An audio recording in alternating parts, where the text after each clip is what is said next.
Hey everybody, Chainsaw Girl here, and today we are working with a 572 that had a minor mishap with a tree. As you can see, we have a smashed up handle. He did a pretty good job.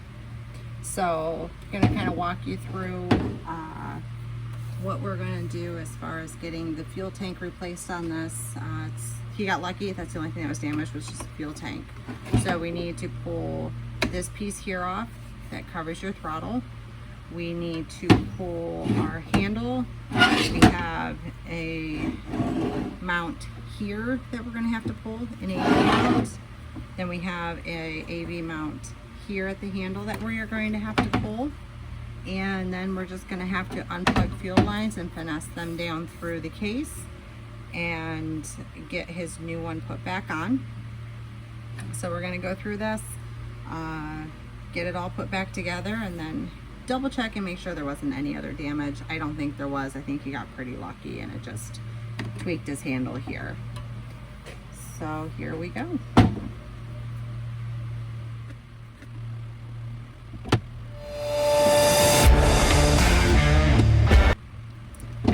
Now I have dumped all the fuel out of this, so we're not making a mess. Usually I end up doing a new fuel filter just because it's really hard to get the old one pulled out without touching it with your fingers. I could put gloves on, but those sometimes hinder my work.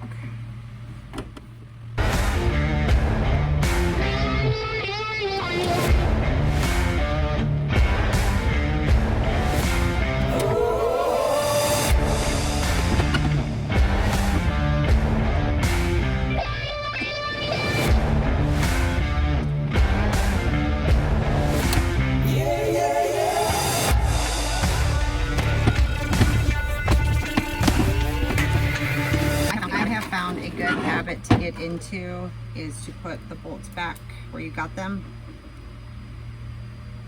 and then you're not getting a pile of bolts and screws laying here and trying to figure out which length went in which spot.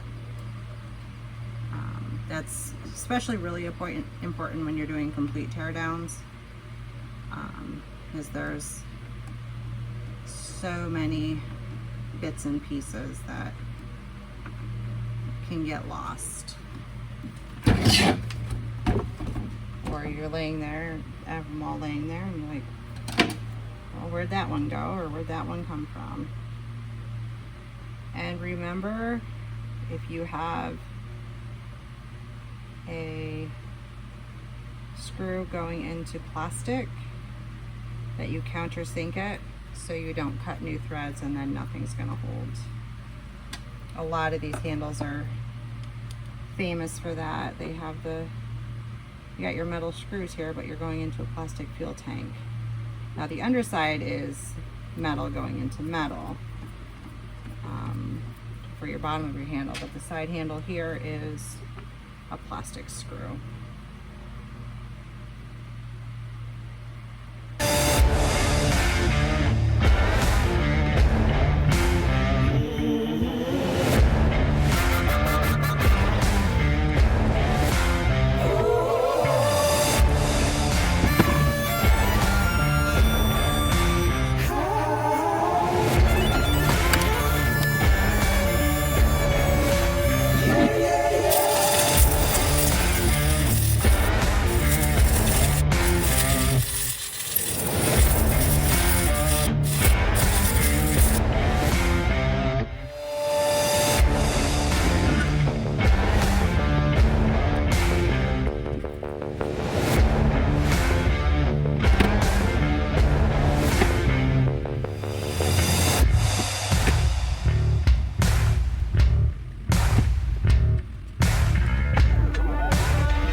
new one, along with the AV mount, and this little foam mount right here is also going to get switched over. It does come with throttle cable, it comes with throttle lock, the throttle, the spring, so we just have to do this plastic piece. Alright, so we got our fuel lines that we're going to be switching over here.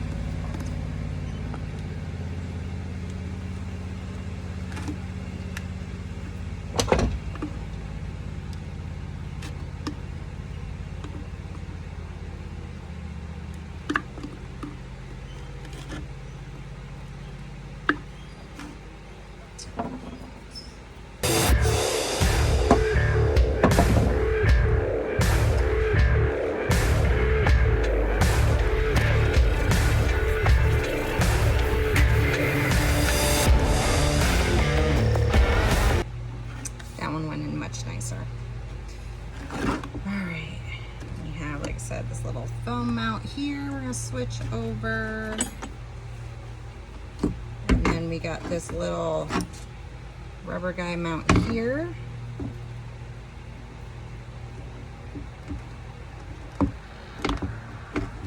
Underneath that, I'm going to switch that over.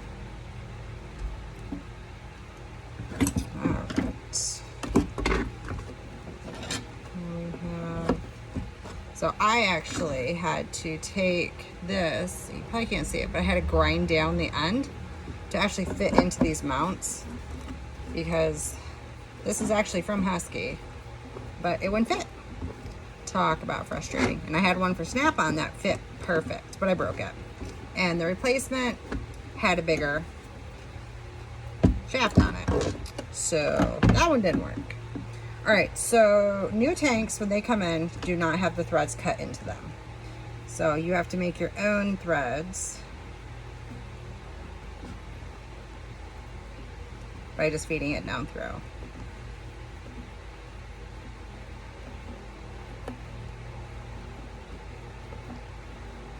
So no fighting with trying to get your threads to stay where they're supposed to be.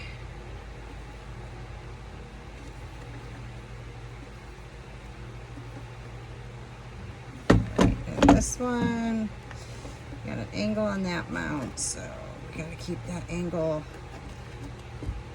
pointing upward. Tell you what, this is not good with a smash thumb. Let me tell you, this hurts a little bit.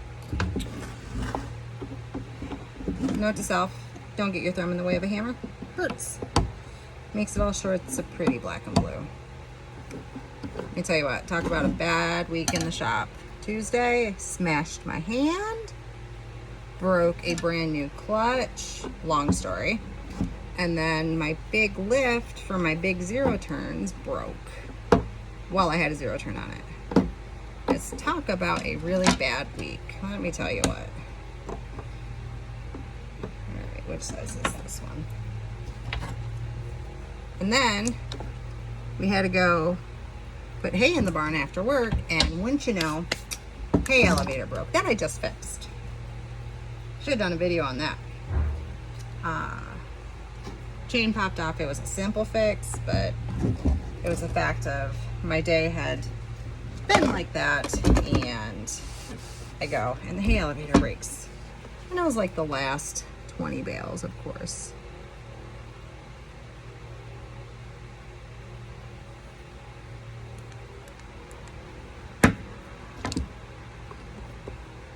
Let me tell you what, I got home Tuesday night, I was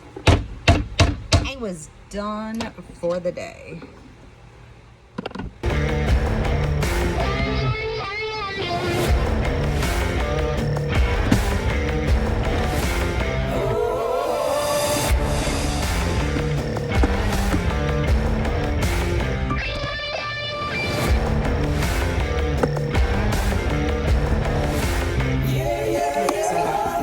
Mounts moved, we have cables moved, we have this little thingy for the handle, and we're gonna put this guy on here. Now, he did break this a little bit, but still usable, so we're gonna slide this back on here. Just gotta push this piece back in here that the screw goes into. right. So this one,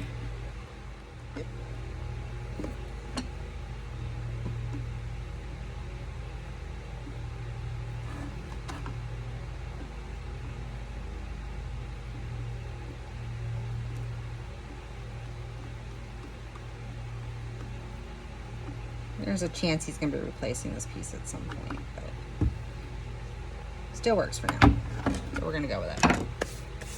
All right, so now comes the super, super fun part of putting this back on that.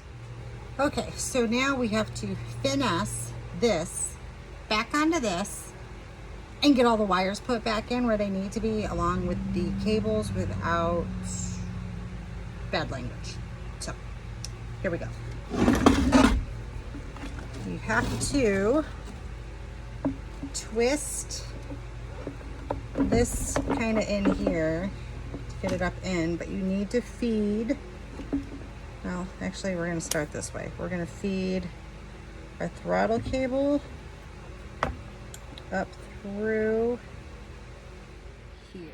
All right, so throttle cable is going to go up through here, and then we have this here that has your fuel filter attached to it. That slides up through this hole here, and then these two little guys go up through this third hole in the back. Okay, so we're gonna finish finessing these guys up through here.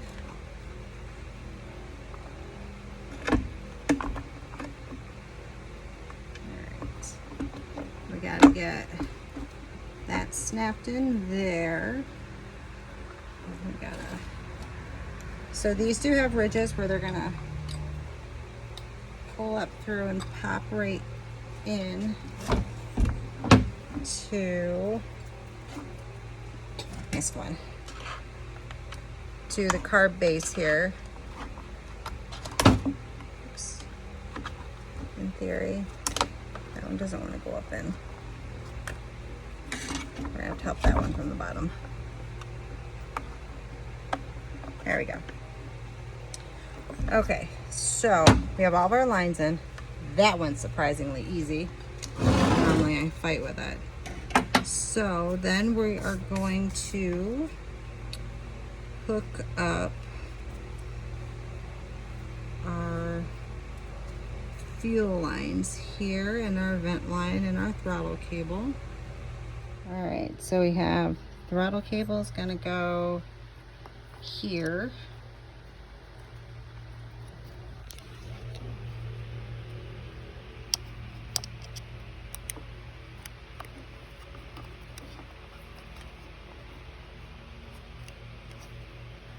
First you have to get it, there it is. Let's see, right here is a sleeve that the throttle cable slides into, and then pull your cable up, slide the throttle cable in there. You have down in here, you got this nub right here. That's for your vent line, which is the shorter of the two.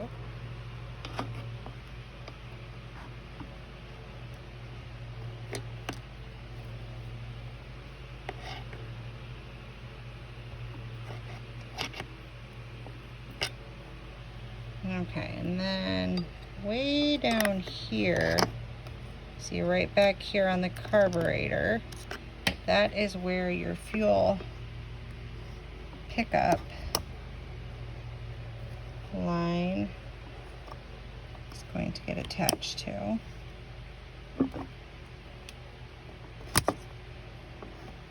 And make sure when you're doing fuel lines, you want a pair of smooth pliers. You don't want to use a ribbed, because then you could break your line. So something I want to point out to you guys is, okay, so the big chunk of sawdust down in there, that was my bad. But if you look down in there, this is a pretty dirty air intake. Let's see. I'm gonna take a Q-tip here. Yes, one side of the Q-tip is quite dirty. It's been sitting in my box, but I'm going to, I want to show you how dirty this has gotten, and this is all due to a dirty air filter. Okay, see that hunk? I just pulled that out of his intake. So I'm going to actually pull this intake air filter holder off, and I'm going to clean that before I put everything back together, because that is just asking for trouble. So we're going to get that cleaned up here. All right, so to pull that off, there's 2 bolts here on either side that we're going to pull out, and then there's 2 mounts that we're going to pop off.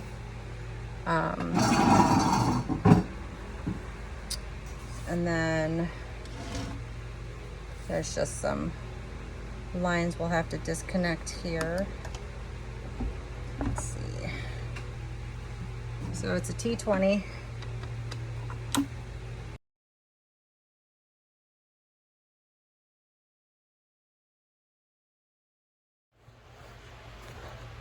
So see this right here and one on this side. These are the rubber mounts that I was talking about that you have to pop them out of. Just take a little screwdriver and just pop it up out. Nothing too fancy.